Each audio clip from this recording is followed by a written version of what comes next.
글로벌 경기둔화 또 미중 무역 분쟁의 장기화는 우리나라 경제 성장의 리스크 요인으로 지금 자리 잡고 있습니다. 급기야 일본의 최근 수출 규제 조치까지 겹치면서 한국 경제 전망은 한층 더 어두워진 게 사실입니다. 이런 상황도 버거운데 도널드 트럼프 미국 대통령이 최근 WTO의 개발도상국 지위 규정을 개정하도록 요구해 파장이 일고 있습니다. 물론 중국을 타깃으로 삼은 행보로 보입니다만 이 개도국 지위에 있는 한국도 위태로워졌다는 분석이 나오고 있습니다. 오늘 이 내용과 관련해 전문가 두 분과 이야기 나눠보는 시간 갖겠습니다. 최양호 한국외대 경제학과 교수 그리고 양준석 가톨릭대학교 경제학과 교수 두 분 나오셨습니다. 어서 오십시오. 네, 안녕하세요. 네. 미중 얘기로 시작을 해보겠습니다. 미중 양국이 오는 30일과 31일 이틀에 걸쳐 고위급 협상을 지금 진행을 하고 있습니다. 약 2개월 만인데 일본 오사카 G20 정상회의에서 트럼프 대통령과 시진핑 주석이 만나 이 무역전쟁 휴전을 선언한 후 한 달 만의 대면이기도 합니다. 먼저 최 교수님, 그간 미중 양국이 우호적 제스처도 주고받은 것으로 알고 있습니다만 여전히 갈등은 풀리지 않은 모양새인 거 맞죠? 그렇습니다. 이제 농산물 추가 구매라든가 또는 화해에 대한 제재를 좀 완화한다는 부분들이 이제 좀 나왔습니다만은 이번에는 일단 좁은 범위에서 어떤 스몰 딜이라도 만들어서 차후에 협상 동력을 마련한다는 것이 큰 주제인 것 같고요. 결국 지금 트럼프나 미국 정부에서 원하고 있는 직접 재산권이라는 거에 관한 이런 법제화라든가 이런 것들은 거론이 안 될 것 같고요. 거기에 맞서서 중국이 원하는 관세, 이 보복 관세를 모두 철폐하는 부분도 협상 의제로는 안 들어갈 것이라. 이 정도의 지금 그래서 향후의 동력을 더 갖고 가는 부분이 이번엔 큰 주제가 될 것으로 보여집니다. 알겠습니다. 양 교수님께 여쭐게요. 그런데 이 협상 장소가 상하이입니다. 이 그간 양국의 고위급 협상은 워싱턴 또 베이징을 오가면서 진행되지 않았습니까? 변경된 장소 좀 이유가 있을까요? 주로 지금 언론이나 분석가들이 하는 얘기로는 지금까지 각 수도 정치적인 중심지에서 하니까 그냥 너무 정치적인 의미가 너무 많이 부여되지 않았느냐. 그래가지고선 중국의 전략은 이번에는 경제하고 정치를 좀 분리시킨다는 그런 좀 상징적인 그런 의미를 주자. 그렇게 해가지고선 중국의 경제적, 금융적 허브인 상하이에서 한다고 얘기를 하고요. 일부 외교 전문가들은 또 이런 얘기까지 하더라고요. 상하이가 좀 미국과 중국 간의 수교 거기에 좀 중요한 의미가 있다고 합니다. 1972년에 샹하이 커뮤니케이라고 해가지고 그래서 그때 닉슨 대통령하고 마오쩌둥이 거기서 만난 적이 있었대요. 그래서 또 거기를 선택하지 않았느냐. 일부 외교 전문가들은 그런 얘기까지 꺼내더라고요. 근데요, 중국 분들이요 참 재미난 분들이 많거든요. 이런 게 어떤 장소를 정할 때 그 배우의 이 얘기들 하는데 최근에 이런 협상이 일어나니까 뭘 했냐면요. 페덱스가 100여 건의 배송 지연한 걸 또 한 번 들고 나왔어요. 며칠 전에. 근데요. 페덱스가 상해에 작년에 4만 평의 물류센터를 줬습니다. 가보시면요. 어마무시해요. 그러니까 이런 것까지도 다 외교적으로 또 이 생각을 하면서 니네 100건이나 배송 지연하면서 그런 빼낸 거 아니냐. 이런 것까지도 콕 한번 찔러보는 그런 모습도 지금 보이고 있습니다. 그런 또 의미가 담겨 있다는 분석을 해주셨고 방금 양 교수님께서는 상하이라는 장소는 앞서 미국과의 그 국가 간 회담에서도 결과물을 좀 냈었던 그런 의미가 있다 얘기를 좀 해주신 것 같습니다. 한편 이 본격적인 협상에 앞서서 트럼프 대통령이 세계무역기구 WTO에서 중국의 개발도상국 혜택을 문제 삼고 나섰습니다. 오늘 저희가 다룰 주요 이슈이기도 합니다만 양 교수님, 트럼프 대통령이 지적한 이 개도국주의 사실 꽤 오랜 논란거리였지 않나요? 일단 트럼프 대통령이 선거운동을 할 때도 문제를 지적했지만 그 이전서부터 미국 의회에서 상당히 불만을 많이 가지고 있었고 오바마 행정부서부터도 좀 상당히 문제를 가지고 있었습니다.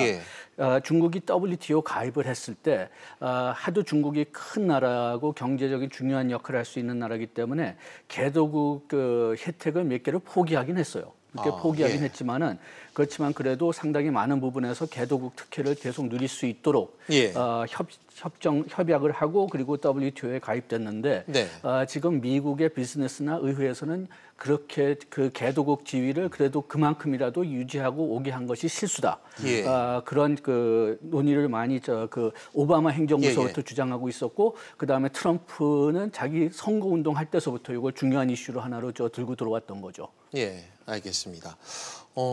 해묵은 이슈 뭐 이번에 새롭게 트럼프 대통령이 보호무역주의에 입각한 기본 입장을 다시 한번 이 문제를 거론했다는 점 양 교수님께서 지적을 해주셨습니다. 트럼프 대통령은 또 중국을 가장 좋은 예로 거론하면서 중국의 경제 성장 내역을 상세히 거론하기도 했습니다.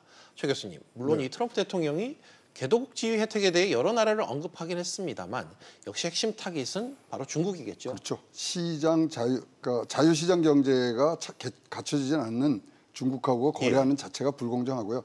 최근에 이게 WTO 분쟁 해결 시스템이 미국의 반덤핑에 대해서 거꾸로 막 치고 들어오는 게 있으니까 거기에 격분했는데 그런 걸 떠나서 아주 꼭꼭 집어가면서 얘기를 했어요. 첫 번째, 세계 2위 경제 대국이다. 두 번째, 항공모함이 5척이 나는 나라다. 그다음에 1대1로로 전 세계에 투자하고 있는 나라다. 그리고 네 번째, 달나라에 가는 나라다. 그런 나라가 왜 개도국이냐? 이런 나라가 어떻게 개도국이냐? 근데 중국이 답변이 더 재밌어요. 아직까지 1인당 GDP와 교육 수준은 개도국 수준이기 때문에 우리는 개도국을 가야 된다. 그래서 뭐 양쪽 다 맞는 말을 하지만 사실 아까 교수님도 말씀했지만 중국을 WTO에 받아들인 것 자체를 실수라고 생각하는 게 지금 미국의 어떤 무역 대표부의 생각이거든요. 그래서 아주 첨예하게 이 부분들은 좀 장기화될 수 있는 소지들이 많습니다. 이 과정에서 갑자기 좀 의문이 드는 게 추가 질문을 좀 하나 여쭐게요. 이 개도국 지위를 그 해당 그 나라가 말해서 인정을 받는 건가요? 아니면 평가를 받는 건가요? 자기가 선언을 하는 겁니다. 개도국이라고. 그러면 3분의 2 이상이 거기에 긍정을 해주면 되는 거고요. 어떤 기준이 절대 있는 건 아닙니다. 이번에 뭐 트럼프 대통령이 말한 기준은 미국에서 보는 기준이고요. 기준이 없고요. 우리나라도 1996년도 이제 OECD 들어갈 때 니네 개도국 아니라 선진국이라고 얘기를 해 종용을 많이 받았거든요. 그때도 우리는 개도국이야. 우리는 농업에 관해서는 개발도상국 지위를 받아야 돼. 그런데 조건을 받았어요, 저희가. 농산물 외에는 모든 것은 다 선진국의 그런 이 지위를 유지한다는 조건으로 농산물을 받은 겁니다. 그러니까 자기가 선언하면 되는 거예요. 이거는. 그러니까 말씀하신 내용의 핵심은 그 해당 그 개도국 지위를 평가받는 게 아니라 그 해당 나라가 우리가 개도국 지위를 유지하겠다. 그 주장에 입각해서 받아들여지는. 그렇습니다. 그런 자기가 그걸 입증을 해야 됩니다. 그 부분에 대해서는 역시 입증을 해야 되는. 알겠습니다. 양 교수님, 어찌되었건 간에 이 미중 무역 전쟁이 장기전 흐름을 지금 이어가고 있는 그런 상황인데 이 때문에 트럼프 대통령이 WTO 체제로 전선을 넓힌 건 아닌가 이런 생각도 드는데 이런 평가에 대해서는 어떻게 보세요? 전선은 넓히진 않은 것 같습니다. 이게 원래 트럼프 대통령이 그 선거운동서부터 지적했던 문제였고 미국 의회에서도 지적한 문제였거든요. 그래가지고선 뭐 좀 물밑에 있고 좀 기술적인 면에서부터 시작했기 때문에 우리가 눈에 안 보여서 그렇지 이 논쟁은 오바마 행정부서부터 나온 겁니다. 그래가지고선 지금 뭐 예를 든다면은 WTO 상소기관에서 지금 상소위원들이 없어가지고선 지금 그 제대로 패널 절차가 이루어지지 않을 것 같은데 그것도 거슬러 올라가면 오바마 행정부에서 압력을 넣기 시작했고 그 압력을 넣은 이유 중에서 하나가 WTO에서 판결들이 너무 중국의 호의적으로 나오는 것 같다.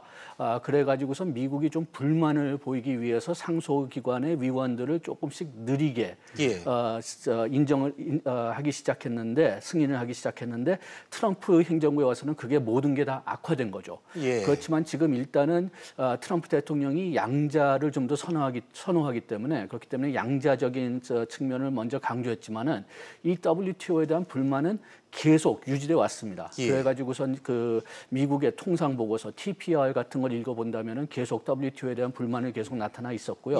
그 다음에 WTO의 개혁이 필요하다는 것은 계속 통상 그 문제에 관련된 연설문에서 USTR이든지 트럼프 대통령이 계속 강조해왔던 말인데 여기에 우리나라가 좀 개도국 문제로 들어갔기 때문에 좀 우리나라에서 좀 강조를 많이 받는 것 같습니다. 지금 현재로는.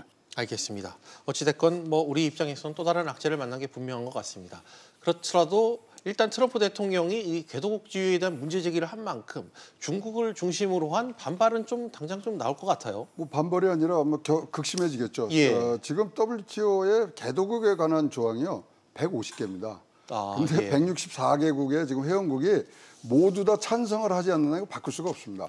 자, 그러면 미국이 탈퇴를 한다는 얘기들을 많이 했지 않습니까? 미국이 탈퇴를 트럼프의 명령으로 할 수 있냐? 그것도 안 됩니다. 6개월 전에 이제 뭐 탈퇴하겠다고 이 선언을 하면은 자동으로 하지만 그 권한은 미국에는 의회에 있어요.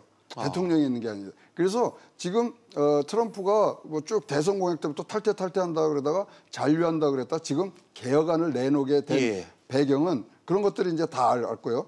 지금 뭐 이 얘기가 나오자 가장 지금 발끈한 거는 인도를 중심으로 해서 지금 4가지 기준에 뭐 해당이 됐던 35개국이 벌써 발끈하고 이제 나온 거고요. 네. 따라서 이게 개도국의 반발은 더욱더 커지면서 과연 WTO 무역론까지 갈 수 있는 부분들이 굉장히 많고요. 사실 이 개도국 선진국의 싸움은 어제 오늘의 일이 아니고 사실 2001년도부터 시작된 한 20년 된 얘기거든요. 따라서 이 굉장히 골도 깊고 산도 높습니다. 알겠습니다. 여기서 또 하나 좀 얘기를 한다면요. 개도국들도 상당히 WTO에서 만족하지 않거든요. 그렇죠.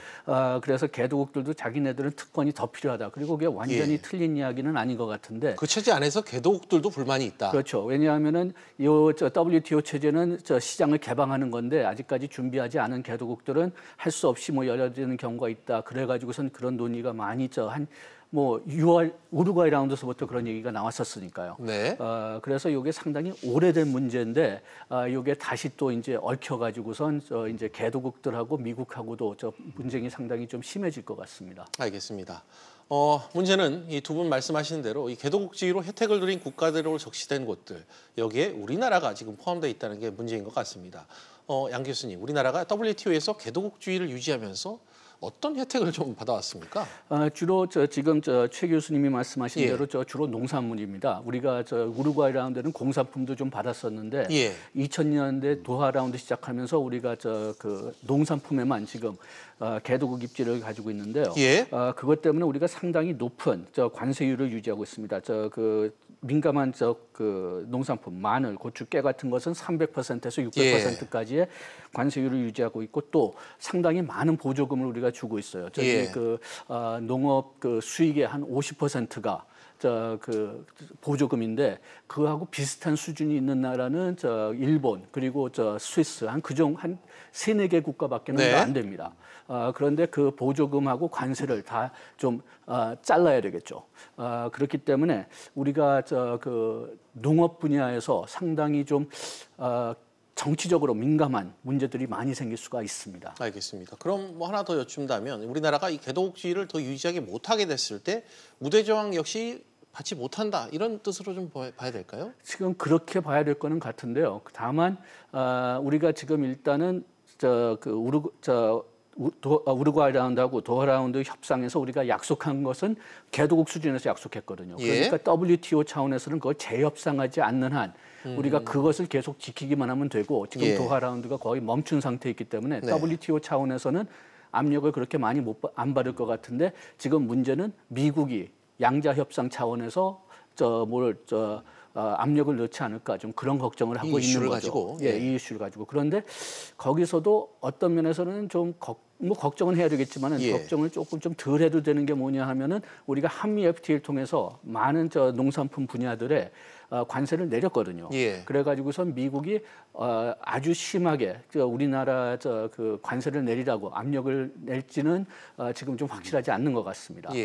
다만 보조금 문제는 계속 있을 거고 그 다음에 우리가 한미 FTA에서도 몇 가지 민감한 그 농업 분야에는 관세를 높게 유지하고 그 20년 유예 기간을 놔뒀고 쌀 같은 경우는 우리가 관세화를 시킨다고 해서 WTO에서 513% 관세를 지금 매기고 있는데 그것을 내리라고 압력을 들어올 가능성은 좀 있습니다. 알겠습니다. 최 교수님, 양 교수님께서 지금 얘기하신 거는 피해가 예상되는 분야는 농업 분야. 그렇죠. 그렇지만 한미 FTA를 통해서 어느 정도의 완충 장치를 마련해놨다 이런 얘기를 하고 계신데 최 교수님께서는 어느 정도 피해를 예상하시나요? 그러니까 이제 피해를 보면요, 사실 우리가 이게 아주 갑작스러운 피해는 일단은 없을 것으로 보여집니다. 당장. 예를 들어서 지금 말씀하신 대로 미국에서 쌀 사주는 게요.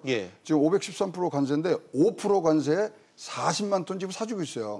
그러니까 더 미국에서 지금 얘기할 거 없죠. 그 대신 우리가 이제 이 개도국주의를 상실하게 되면 제일 문제가 되는 게 세이프가드입니다. 긴급 수입 제한 조치를 우리가 못하게 되고요.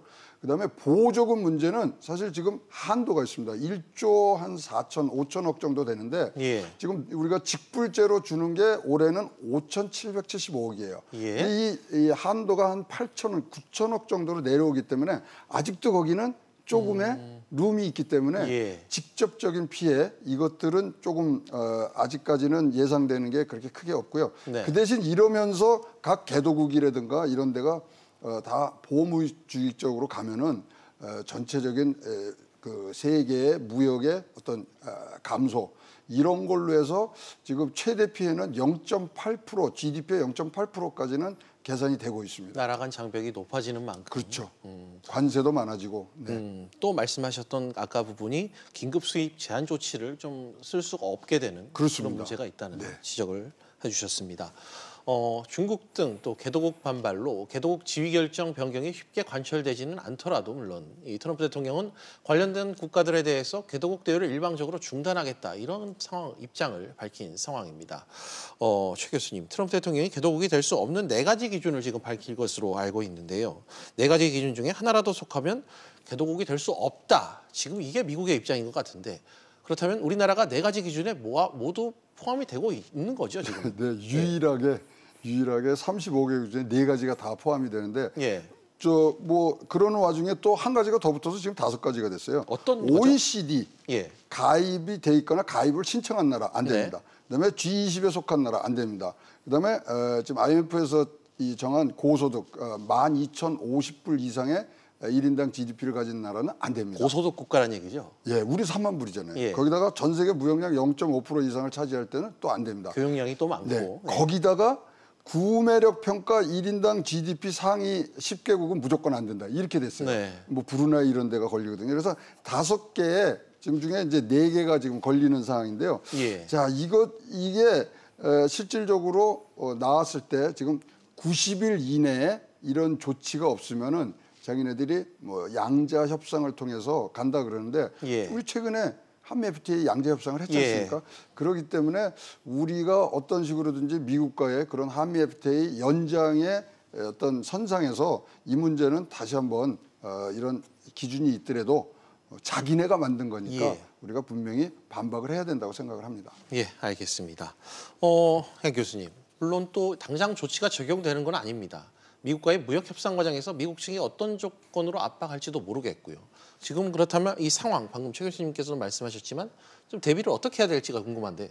예, 첫째로는 우리 농업 시스템을 좀 정비를 해봐야 되겠죠. 지금 우리가 보조금을 주는 그런 직불 방법을 좀 다른 방법으로 좀 생각할 수가 있고 실태를 실태를 한번 조사해봐야 되겠고 그다음에 미국하고 협상할 때는 지금 미국이 어떤 면에서는 조금 좀 입장이 이상한 입장을 좀 가지고 있는 것 같아요. 그게 무슨 뜻이냐 하면은 지금 우리가 개도국이 아니다.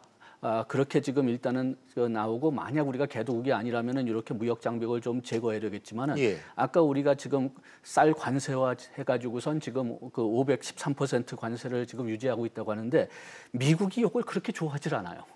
왜냐하면은 우리가 이 관세화를 하기 전에는 우리가 쌀의 수입을 막은 대신 우리가 미국 쌀 그리고 한 몇 개 소수 국가들의 쌀을 지금 사줬습니다. 지금 최 교수님이 얘기한 대로 아주 낮은 관세로 우리가 쌀을 몇 톤씩 사고 있다고 했는데 그런 식으로 우리가 쌀 시장을 개방하지 않는 대신 불만이 있는 국가들에서 쌀을 일부량을 사줬어요.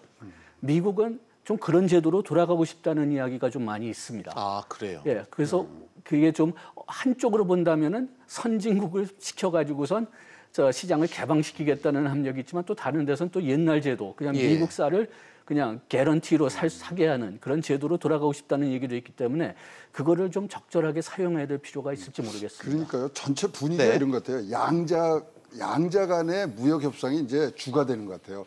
다자간 다 해놓고 그러니까 누구는 뭐 다 특색이 다르니까 어떤 데는 손해 보고 뭐 어떤 데는 이익을 보는데 지금 계속 미국이 WTO에서 패소 나가고 있거든요. 그러니까 이거 싫어. 그 대신 양자간으로서 한국에 5%래. 만약에 우리가 513% 지금 최고율 관세를 쌀에다 매기는데요. 개도국 지위를 벗어나면은 어떻게 되느냐? 393%까지 매길 수 있어요, 또. 근데 미국은 5%로 해달라는 거 아닙니까? 그래서 지금 트럼프의 전략은 다자간 협상보다는 싫어. 나는 양자간으로 해서 우리 편을 자꾸만 만들어 가겠다는 그런 생각이 아주 기저에 깔려 있다고 보시면은 뭐 편하게 이해를 하실 수 있을 것 같습니다. 울타리 안에서 우리가 받던 혜택이 없으니 양자간 협의를 통해서 우리의 실익을 하나하나 따져보겠다. 그러니까 이제 이거를 뭐 이 통상하시는 분들은 차별적 이원화 전략이라고 그러시던데 우리 편에 대해서는 양자 협상을 해서 잘해주고 예. 우리 편 아니야? 그러면 고율 관세 매기고 그런 아주 우리가 생각했던 WTO 정신에 위배되는 네. 것들이 막 이제 태동을 하는 그런 시기 아닌가 이렇게 보여집니다. 알겠습니다. 그런 가운데 우리 정부는 일본의 수출 규제 조치를 두고 지금 국제 여론전을 지금 아시다시피 두 분께서 펼치고 있는 그런 상황인데요. 자칫 WTO를 향한 이 트럼프 대통령의 움직임이 우리나라에 불리하게 작용할 수도 있다. 이런 관측도 좀 나오고 있습니다. 양 교수님, 이 부분에 대해서는 좀 어떻게 생각하고 계십니까? 첫째로는 WTO를 굉장히 약화시키는 거죠. 원래 트럼프 대통령의 전략이 그런 면에 있긴 했지만은 예. WTO를 약화시키고 분쟁 해결 기관을 마비시키고 하면은 네. 문제가 있어도 거기에 문제를 제기할 수가 없고 그 다음에 우리가 뭐 WTO에서 이겼다고 해도 예. 거기에 대해서 WTO라는 게 아무래도 국제 기구니까 예. 한쪽에서 뭐 분쟁 해결 기구에서 졌다고 해도 우리는 안 지키겠다 하면은 뭐 우리가 보복 조치를 할 수 있다고는 하지만은 네. 그렇지만은 뭐 미국의 보복 조치를 할 수 있을지 외교적으로 문제도 있지만은 또 보복 조치를 한다면 우리 받은 피해 금액까지만 그 보복 조치를 할 수가 있는데 이것마저도 좀 만약 WTO가 마비된다면은 어려울 수가 있으니까 그러니까 우리가 WTO를 통해 가지고선 그 일본 수출 규제 문제를 해결하겠다. 그런데 우리 편이 될 수 있는 WTO의 힘이 굉장히 약해지기 때문에 예. 그 우리가 쓸 수 있는 도구가 그냥 뭐 없어지는 거죠. 아까 최 교수님하고 말씀하셨던 그 여러 울타리 안에서의 그 목소리를 낼 수 있는 공간 자체가 약해지는 현상을 낳기 때문에 이런 문제가 생길 수 있다. 그런 얘기를 해주신 것 같습니다. 미중 무역 분쟁의 장기화에 따른 그 일본의 수출 규제, 여기에 WTO 개도국 제외 압박까지 그야말로 첩첩산중입니다. 우리나라 통상이 악재에 악재를 지금 거듭하고 있는 지금 상황입니다. 최 교수님, 당장 다음 달 2일이죠. 일본이 우리나라를 이 수출 우대국 명단, 화이트리스트에서 제외할 것이 지금 거의 확실시 된다고 봐야 되겠죠? 그렇죠. 전방위전 수출 규제 강화가 뭐 신속하게 이루어지고 있고요. 사실 예. 여론 수렴 기간도 30일인데 24일로 줄인 걸로 봐서는 굉장히 일단 큰 가능성이 크다고 보여지고요. 예. 그 이후에 일어날 변곡점이 몇 가지가 있죠. 8월 15일 광복절에 어떤 우리나라에서 발표할 어떤 메시지. 예. 9월 달에 유엔 총회가 있는데 그때는 이제 미국, 일본, 한국이 이제 같이 만나서 예. 얘기할 수 있는 부분이 있고요. 그 다음에 이제 10월 22일 일본 왕의 이제 즉위식인데 그 중심으로 해서 변곡점들을 어떤 식으로 우리가 타고 넘느냐에 따라서 분명히 어떤 달라지는 양상이 나올 텐데 그 전까지는 진짜 굉장히 최대한의 압박을 가하는 게 일본 정부의 지금 전략이 아닐까 보여지고요. 지금 이 WTO에 관해서도 지금 미국과 일본이 짬짬이가 돼 있어요. 예. 보니까 이제 인제서야 나오기 시작하는데 5월 달에 고노 외상하고 로버트 하이저하고 파리에서 만나서 예. 우리는 후쿠시마 때문에 WTO 졌어. 그래? 우리 미국은 지금 중국 애들이 보복 관세한다고 제소했어. 야, 이거 개혁해야 되는 거 아니냐. 그래서 짬짬이가 된 거가 이제 슬슬 나오기 시작하거든요. 네. 그러니까 일련의 과정들이 다 지금 떼어놓을 수 없는 이게 뭐 별건 같지만 다 붙어있는 한 건으로 우리가 해석을 해서 거기에 대한 종합적인 대책을 마련해야 될 것이라고 생각을 합니다. 예, 여기서 또 한 가지 좀 걱정되는 게요.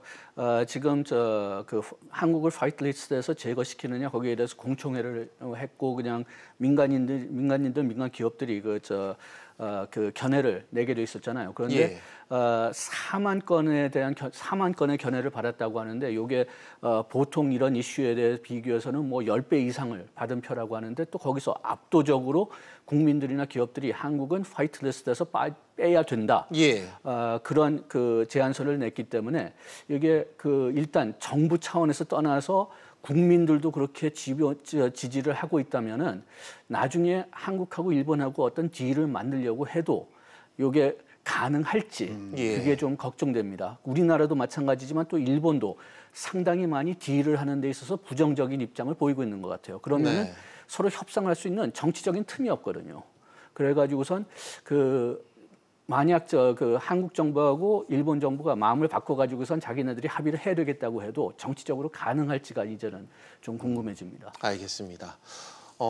WTO가 지난 4월 발표한 보고서 내용을 좀 보면 글로벌 무역 전쟁이 고조될 경우 오는 2022년엔 글로벌 GDP와 무역 또 실질 소득 등에 타격이 있을 거라 이렇게 추산한 내용이 있습니다. 양 교수님, 예상치를 보면 우리나라의 타격도 상당히 클 것 같다고 하던데 어떻습니까? 예, 지금 일단 수출을 보면은 우리나라가 마이너스 23.38%가 된다고 나왔는데요. 네. 그게 미국, 중국, 일본보다는 적지만은 그래도 뭐 23%는 뭐 큰 숫자죠. 지금 미국은 마이너스 55%가 될 거라고 그러고 중국은 마이너스 35%, 일본은 마이너스 한 29%가 된다고 합니다. 그렇게 되니까 그 완전히 그 세계 그 무역의 그 추세가 완전히 달라지는 거죠. 그 다음에 GDP 차원에서는 아세안이 마이너스 4.12%로 제일 많이 떨어지지만은 그 다음에 한국 GDP가 마이너스 3.34%로 떨어질 거다. 그렇게 해서 거기서 나온 그 주요 국가들 중에서는 두 번째로 그 타격을 제일 많이 받는 국가가 돼 있고요. 오히려 중국하고 미국이 우리나라보다는 조금 덜 타격을 받게 돼 있습니다. 중국은 마이너스 3.14%, 미국은 2.18%. 중국이 그렇게 무역을 많이 하는 국가라고 하지만 GDP 비중으로 본다면 우리나라보다는 그 GDP 비중이 훨씬 적거든요. 그렇기 때문에 우리나라가 오히려 더 큰 타격을 받게 되는 걸로 나와 있습니다. 알겠습니다. 끝으로 이런 경제적 우려감이 현실화될지는 모르겠습니다만 최 교수님, 위기의식이 좀 필요할 것 같은데 대응과 관련해서 한 말씀 부탁드립니다. 그렇습니다. 지금 1990년도에 완성됐던 세계적인 글로벌 공급망 밸류체인이 지금 무너지는 소리거든요. 근데 여기에 힘을 앞세운 양자 간의 그런 선택이 나와 있는데 우리나라는 여기서 잘하는 게 있어요. 왜냐하면 우리가 전 세계에서 FTA 세계 3위로 잘하고 있거든요. 따라서 그것을 바탕으로 해서 조금 이러한 힘의 외교, 힘의 통상에서 벗어날 수 있는 분야에 기본은 돼 있다고 생각합니다. 그간에 맺어놓은 양자간 협상이 FTA를 형태로 지금 완충적 역할을 지금 하고 있다는. 우리나라가 전 세계 경제 형태 73%를 갖고 있지 않습니까? 다른 나라 1, 2위가 칠레, 페루예요. 그렇다면은 선진국으로서는 우리나라가 가장 앞서 있다고 봤기 때문에 그러한 점을 유리한 점을 다시 한번 우리가 되새기고 그 경제 형태의 확장의 중요성을 다시 한번 느끼는 그러한 계기로 삼았으면 좋겠습니다. 네, 알겠습니다. 시간 관계상 오늘 두 분 말씀은 여기까지 듣도록 하겠습니다. 오늘 나오셔서 감사드립니다. 고맙습니다. 고맙습니다.